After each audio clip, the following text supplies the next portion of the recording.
Hey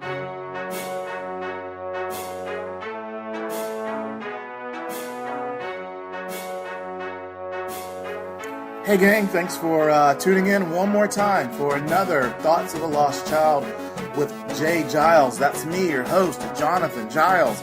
I am so excited. I'm always excited, but I'm really excited about this next episode. Had a very lovely young lady, Miss Sydney Davis Jr., producer of Chicago Underground Comedy, also host of the Atomic Comic Showcase / Open Mic. Just a very busy, intelligent young lady. We had a great conversation. We had such a good conversation. We went a little ways. This episode went for a while because we were just having a fun talk. So buckle in and enjoy this one. Without further ado, let me give you Miss Sydney Davis Jr. Enjoy the episode. Are you a sports person? I am not. You're not. What was so if you were in high school, what would be your thing? Because there's always, there was a different sex. Yeah. No, S-E-C-T-S. I was, oh yeah. Yeah, just to make sure. There are different sexes in high school, too. There is. Usually there's two of them. Yeah, usually. I was a drama kid, but I was in forensics, which is competitive drama. Mm-hmm. It usually coincides with debate. Forensics and debate usually go on the same tournaments together. Mm-hmm. But so I was very much competitive drama, and then school plays and things like that. My dad and me always loved the theater and drama. We just didn't have that at my school. Yeah. So even though for our senior play, I did write 2 of our sketches. There you go. So, that part of me was trying to get out a little bit. You're a budding artist, a budding writer. It was a sports-themed sketch, but, it all worked out. It all worked out. So, yes. We've already introduced you in the beginning of the show. I know that throws people off, but I will say I am here with the lovely Sydney Davis Jr. Yes. Now, can we talk about the Jr.? Where did that come from? When I was born, my dad went to write Junior on my birth certificate. Okay. And then he didn't like the way his handwriting looked, so I hear. Okay. So he crossed it out, wrote it again. Apparently didn't cross it out enough. All right. And so on my birth certificate, it just said Sydney Davis Jr. So you're officially a junior. I'm just kidding. That's a lie. Oh, okay, I was about to say. No, I have like 9 different stories I tell people.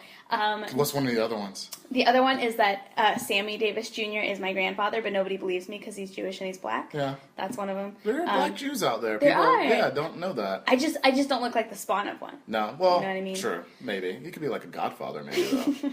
Yeah. But the real story, the actual story, do you know Brian Babylon? I do know Brian Babylon. He was my very first interview. Okay. The one I was talking about earlier. Okay, he interviewed you? Or yes. You? Oh, all right. He interviewed me while I was in Brian Bowden's stand-up class. Okay. And before the show, I don't even know if he remembers this. Before the show started, he asked me what my stage name was. Okay. And I said, "What do you mean? What's my stage name?" And he goes, "Well, you need a name a cool name for me to call you." Okay. While you're on the radio. And my favorite movie at the time was this movie called Everything is Illuminated. It's based off a book by Jonathan Safran Foer, I believe is his name. And the dog's name was Sammy Davis Jr. And so the first thing I thought of was Sammy Davis Jr. Sounds like Sydney Davis Jr. It does, yeah. And then it stuck. And then I changed it on Facebook, and ever since then, everyone's always called me Jr. Just from day one. That's interesting. I chuckled when you said that Brian said you needed a stage name. Yeah. And you just added Junior to the end of your... You added 2 juniors or 1 junior? 2 juniors. You added 2 juniors. Yeah. So, because, I was actually... women... I mean, you can be named after someone, but typically they don't get named after their mom. And if they were named after their mom, they're not a junior, or they're are they? Usually first, second, third, like Queen Elizabeth. That makes sense. Right. Yeah. And so when people say junior, so are you like the second? Are you like what? Girls are usually not juniors. Because for guys, you have to skip a year to become the first. No, wait a minute. You skip a year. Junior is your first year. The second is your second year. So girls refer to the Like your first. son would be the second. You would be the first. You're not the first until you have a second. Really? Right. So, say... I thought my son would be Junior, Jonathan Jr. But he would technically be the second one. Because you're the first one. Okay. So if you were like a king, you'd be the first. Gotcha. Like Jonathan the first. Jonathan and the then Jonathan first. the second. Jonathan the third. All right. I'll buy that. If I were a queen, Yeah. I'd be the first. You'd be the and first. then my daughter, if I named her the same, would be the second. That'd be so messed up if you named your daughter after you, though, because there's already, like, this confusion about Junior. Yeah. Yeah. Mom, what am I? What's Someone happening? told me if I ever had a son, I should name him Junior. Just so that it can be like... Davis Jr. And then you go by Try or Trey. What was that sketch? I don't know. Do you watch Key and Peele? Any of those I sketches? don't. Okay, they do a funny sketch about football players' names, and that's what that reminded me of. Oh, there you go. Yeah. Might be a nice segue. It's something I wanted to write about because it's something I want to talk about, excuse me. It's something about you that I think, I don't know if it's intentional that you have done, but I think you do a very good job of, is branding. This whole thing about brand, the Junior. Yes. When you perform, so this is like one of the first times I've seen you without a hair bow. I don't know if that's intentional, but there's a whole thing behind that. Okay. It's stuff about me that I never thought was interesting to talk about, but I'm more than happy to talk about. I would love for you to talk about. And also, I don't know if this is the first time you've ever seen me with pants as opposed to a dress. I was going to say, you have a very Southern Belle-ish about you, which there's other... See, I have notes. You do, stuff. and you do your research and you pay attention. Well, Facebook and... No, but still, like, you're very keen. I didn't know anyone noticed that, but... I did. But, maybe. I think other people Is this where we talk about why that Yes, is? please. All right. Please go for it. The whole hair bow thing, I just really like hair bows. Okay. I just love hair bows. But when I came back to the city, I knew that I looked young. Came back to the city from college. Okay, Sorry, from yeah. college. No, I that's left. fine. I moved here in high I school. just know you were touring a few Right. days ago. No, So. I was on tour. But I am from Arkansas, and I went to high school here in Chicago, but then I went back to Arkansas because college is a lot cheaper there. Oh, and I already had some scholarships waiting because of forensics and debate. So you're from Arkansas, yes. came here for high school. Yes. Do you have family here? Or? No. So what happened was when I was 13, I decided that I wanted to be on Saturday Night Live. Okay. And my family did a lot of research, and they discovered that the majority of the people on Saturday Night Live come from Second City. Yep. So when I was about 14, we started using all of the breaks, like spring break, Christmas break, summer, coming up here, watching shows at Second City. Okay. And one day, I had just seen a show. I was probably 15 at this point. And I was in the Starbucks there, connected to Second City. And one of the guys I'd seen in a show the night before was sitting in a chair reading a book called The Art of Comedy. I remember that because I thought it was hilarious at the time. And I had one of those like fangirl moments where I'm like, oh my god, he was so good last night. But it took me about an hour to work up the courage to go up to talk to him. And I went up to talk to this gentleman, and I asked him, I said, if you had any piece of advice for someone who wanted to do what you do, what would you say? And he said, the best piece of advice I can give you is to move here. Okay. He said, because if this is really what you want to do, and if you're very serious about it, you should move here, because this is the place to be. Sure. Chicago is the hub of comedy. Yeah. You know, models go to New York, actors go to LA, comedians come to Chicago, at least for the start. Right. And so when I was a junior in high school, my mom told me, I have a very supportive family, extremely supportive family. And I'd been in forensics a lot at this point, and writing and things like that. And my mom told me that if I was willing to get a job and I was willing to help pay for whatever, rent or whatever it was that we needed to pay for, then she would move to Chicago for me. Now, she told me that she would stay for 1 year. Okay. And at the end of that year, either I could come back to Arkansas with her, or she could move back without me and I could stay. Okay. So I was 16, it was 2008, and we moved to Chicago, and I started doing improv at Second City. I had already done a couple of their summer intensives and things like that. And it was at that point that I accidentally ended up in stand-up, and the beast, I guess, the monster was created. They had just opened up their teen stand-up program, and they didn't have enough people in the class. Gotcha. And so Jeff Gandy, is he still in charge of the training center there? The name is familiar, but I'm not sure. He, at the time, was in charge of the training center. And again, he probably has done this so many times, he doesn't even remember me. But he called my mom, and he said, your daughter's in improv, right? And she said, yeah. And he goes, well, she starts stand-up on Thursday, so tell her I'll see her on Thursday. And that was it. That was it. Not can she or does she want to. She starts tomorrow, so, just by the way. Because we don't give refunds. We're Second City. Yeah, I know. And so, and I think they gave us a really good discount, too. Okay. But I remember coming home from school that day, and my mom said, so, Sydney, here's the thing. You start stand-up comedy at Second City on Thursday. Uh-huh. And I was so mad. Yeah. I was like, Mom, like, what are you talking about? Like, people are going to laugh at me. And then I realized that's the point. And, I didn't realize that years later that would be the entire point of my life. But that's when I started doing stand-up, and Brian was my teacher, and I just fell in love with stand-up and have been pursuing that ever since. That's a pretty cool story. Yeah, that's a good story, because I have well, let me ask you this. Is, to any extent, is Saturday Night Live still a dream or something that you would like to do, or do you have different aspirations right now? Very much different aspirations at this point. I mean, obviously, if they called me, I would be stupid to turn it down. Yeah. And I did go through the adult program at Second City just because I feel like here, that's the equivalent of having a degree. Yeah. You kind of need that under your belt to be able to have any kind of credentials at all. But stand-up is very much, it's taken off for me, kind of, so that's very much the direction I'm headed. I think that's really cool that your mom did that for you, to at least open that door for you. That's a really... My mom has always been extremely supportive. I come from a very artistic family. Okay. What does your mom do? My mom is a teacher. Okay. But she, for a while, she was a speech professor. She studied like film and media and things like that. She's always been very much media oriented. Then my dad was an artist. Okay. He actually did the murals for the Lord of the Rings calendars, like back in the 80s. What? So we have, super cool. You mean Lord of the Rings just didn't come out in 2000? No, the 3D version's not the first one. Right. Yeah, so my mom's always been very supportive because she knows that my brother and I work really hard. Sure. We're not those kids who pick up a violin and then put it down 2 months later and then get a dog and then leave it in the backyard. Do you play the violin? No, I used to play the cello. Okay. But Do you have a dog? I don't have rabbits. That's two examples that you don't... Does your brother have a dog? He does not. Does he play the violin? No. All right. No, he didn't play any kind of instrument. Can we talk about your rabbits? Yeah, we can. Names. Yes. Their names are DC and Marvel. That is awesome. And I got them while I was on tour. I met a gentleman who raised... Apparently there's such thing as pedigree rabbits. Okay. Like show dogs and show rabbits. Sure, yeah. And so... But while I was at one of the universities that I went on tour to... A gentleman handed me 2 business cards. He had 2 of them. Mm-hmm. One was for the job that he had on campus, and another one was for like a rabbit breeder. And I said, "You breed rabbits?" And he said, "Yeah." And he said, "I have been wanting to get a rabbit forever." So he said, "Come to my rabbit farm." This was in the South. Mm-hmm. He said, "Come to my rabbit farm, and you can have whatever you want." He said, "Because we kind of have a little too many right now." And initially, he wanted me to take one of the like pedigree ones, like the lion's head or whatever, big poofy rabbit.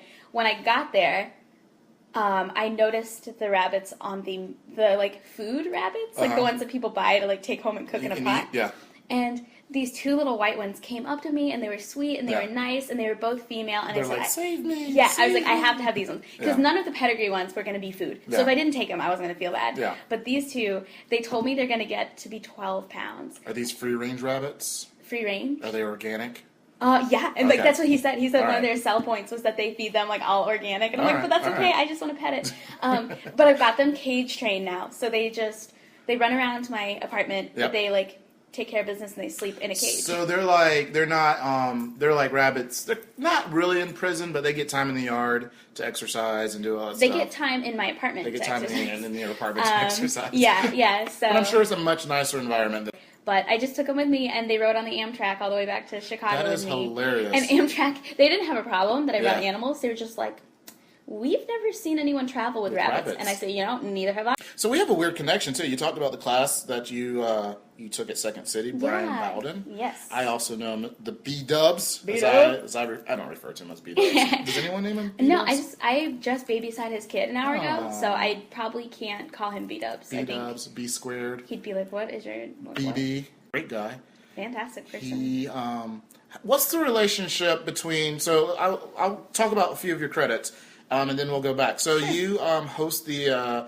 Atomic Comic, which is a showcase and open mic every Wednesday. Every Wednesday. At the Greenhouse Theater Center, excuse me. In Lincoln Park. But we're actually finding a new home within the next month. Yeah. Is that on your own doing? That they said they have to do some stuff? Or? I think they're doing some changes. Like they're trying to bring in more theatrical productions. Sure. And we're a free show, so I understand that free shows have to make room eventually. And they were allowing they weren't charging you any No, they weren't charging me because our show was on their slowest night. Gotcha. So we sold a ton of drinks. Yep, that's what I said. And that they was make their money deal. off of concessions, But I'm sure that they make a lot more money with actual productions. they can sell tickets, All right. Well, that's cool. Do you have any places in mind, or just right now in the scouting I'm looking. phase? I just found out like 3 days ago that we're gonna have to find a new home at the end of October. So I'm looking at, as long as it's a theater, because it's very important to me that it's 21 and under. Gotcha. That's the main thing. Because I remember what it's like to have two places to go because you're 16 years old. But yeah, so we're just kind of in the midst of finding. You're actually the first person who knows that. Nobody else. Yeah. Breaking news! Yeah, breaking on the news. Thoughts of a Lost Child podcast. Yeah. Oh yeah. But also, you are a co-producer, is that right? Yes. At Chicago Underground Comedy? Yes. And I want you to talk about Chicago Underground Comedy, but also, Brian, was he a producer? Is he still a producer? Brian and Elizabeth, his wife, parents of Champ Bowden, the coolest kid you'll ever meet. They were the producers of Chicago Underground Comedy. She was actually one of the producers for like a long time, 8-9 years, I think, as long as the show's pretty much been around. And then they were both producers, and then they got married, and they were still co-producers. And just this year, with the birth of Champ, they realized that they obviously like needed to redirect some of their activities. And babies. Right. So the show, I had been an intern there for about a year and a month at the point that Jeff Hansen, do you know him? I know Jeff, yep. Jeff Hansen, and I and a gentleman named Jeff Tobin are now the producers. Jeff Tobin. He does not do stand-up. He's never really been involved in stand-up, but he helped kind of launch the show in the very beginning. And that's like with Kumail, I think With someone like told me. the original. Yeah. And so he came back because he remembers some of the things that worked back in the day, and then we're kind of putting like a new spin on it. So it's a really good time, and so far it's been working out really well. Can you talk about maybe, the thing, what are you doing new, and like how's the show going? And what things we're doing new is a lot different angles to social media. For example, like live tweets during the show that garner a lot of traffic. Sure. Set up like a Facebook. There was always a Facebook page, but now we've got an account where we can like add people and keep them up to speed. We built a website. We built an entirely new website, so that's there. And you can go on there and you can look at the lineups that are coming, past lineups, screenshots of all of our tweets. You can see like who's been on. There's a list of the cast members that'll update as they come and go. Hopefully they'll stay. Sure, yeah. But it's really neat. We've got the website now. We've got a whole bunch of events coming up that are going to be really cool. For example, this week, I feel like I'm talking way too fast. No. Well, I don't know about too fast. Hey, listen faster, people. Yeah, people who are future listening to this. Yep, listen a little faster. She won't have to slow down. Paul Thomas, one of our cast members, is having his Unlimited show, which basically just means for an entire evening they get to do whatever they want, however long they want, and it's a free show as opposed to the ones we normally charge for.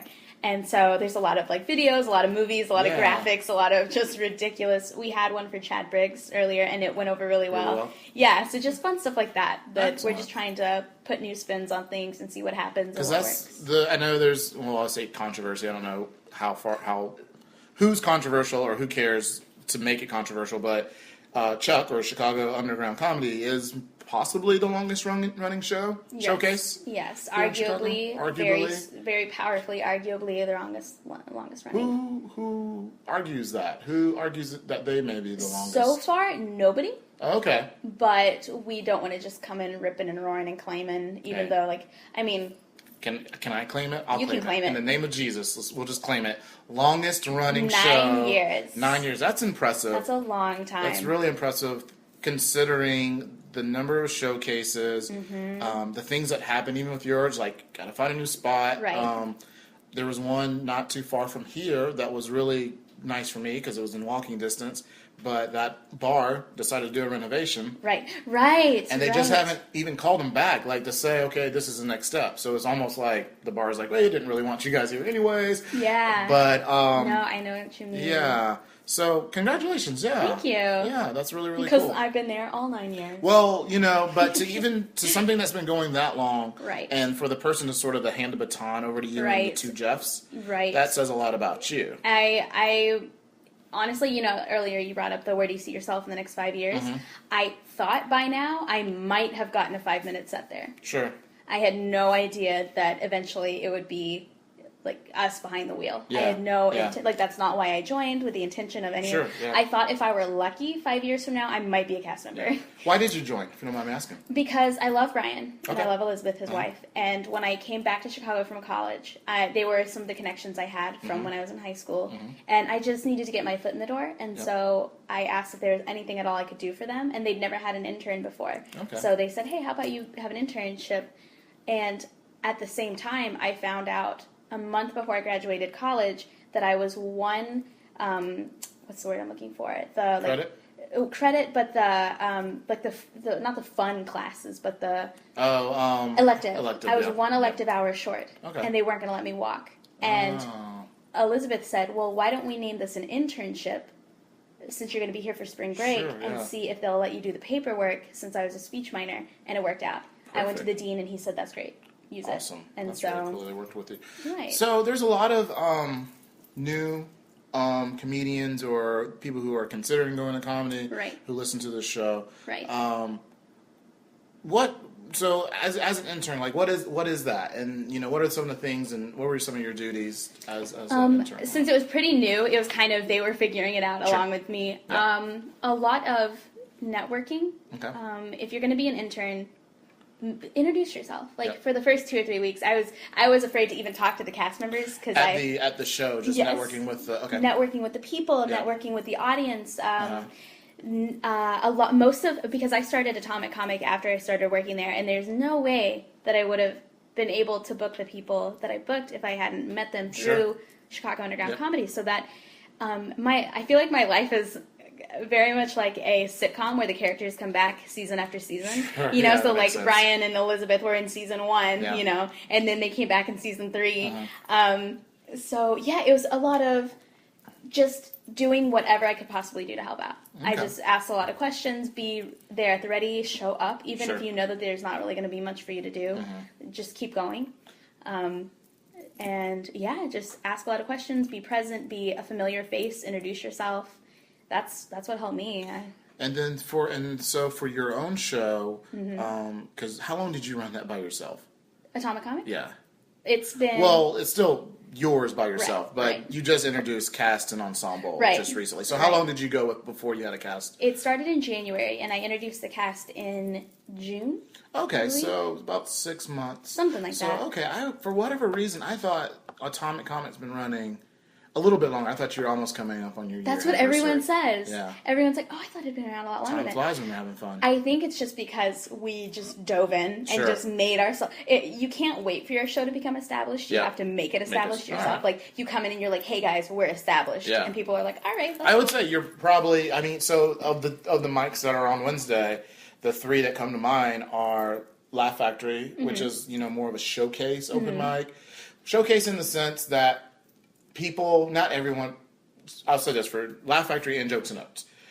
People who will go perform there have aspirations of maybe being on those stages for a long period of time. Right. And then there's Atomic Comic. Right. That's almost like those 2 and then Atomic Comic are the 3, I say major mics, and there maybe people will probably argue and send me ugly emails. That's okay. I don't mind. I'm pleased that you think that. No, I definitely think it. I mean, yours and where your location is, the other thing that's nice about yours, you can go to your mic and then also hit another mic down the street too. All those ones. Yeah, so if you like to mic hop, right.